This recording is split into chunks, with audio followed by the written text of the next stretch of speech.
ఈరోజు వాళ్ళు ఇంకా పట్టుదలతోని సమస్యను పరిష్కరించడానికి ప్రభుత్వానికి సహకరించడానికి వాళ్ళు పూర్తి స్థాయిలో పనిచేస్తున్నారు. ఈ సందర్భంగా నా సూచన మీడియా మిత్రులకు కానీ సాంకేతిక నిపుణులకు కానీ ప్రతిపక్షాలకు కానీ ఒకటే, ఇది ప్రమాదము, ఇది ఒక విపత్తు.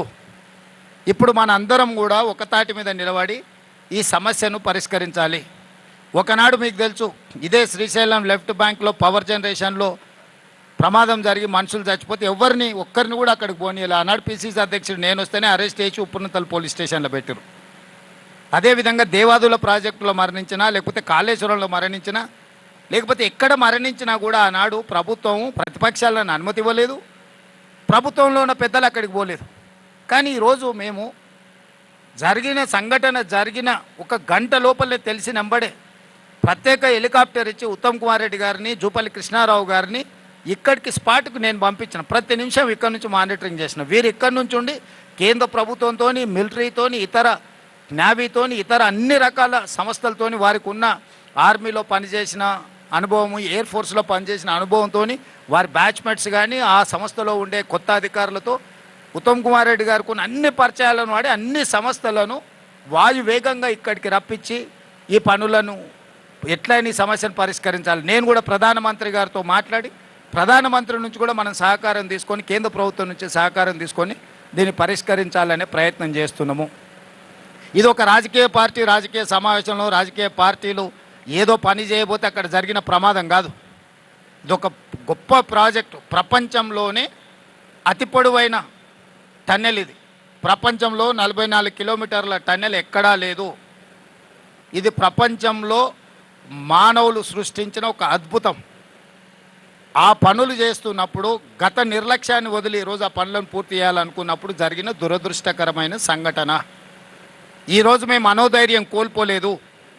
ఈరోజు ఇంకా పట్టుదలతోని ప్రాజెక్టును పూర్తి చేయాలని ప్రభుత్వం భావిస్తుంది.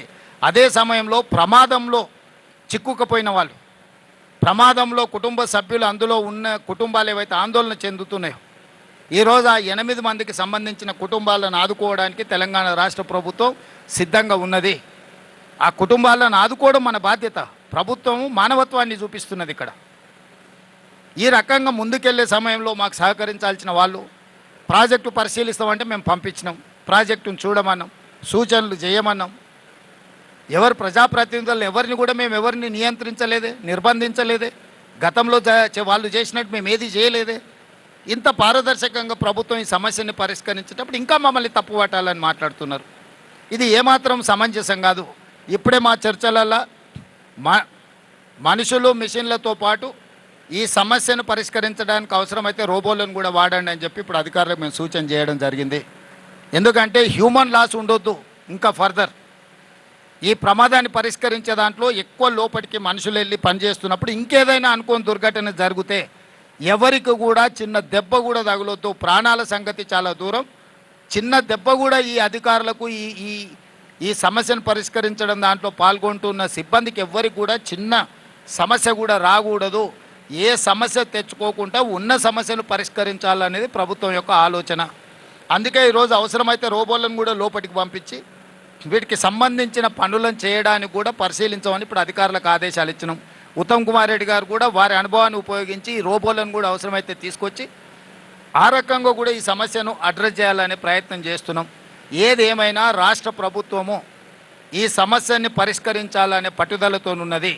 ఈ సమస్యలో నష్టపోయిన కుటుంబాలను ఆదుకోవాలనే చిత్తశుద్ధి ప్రభుత్వానికి ఉన్నది.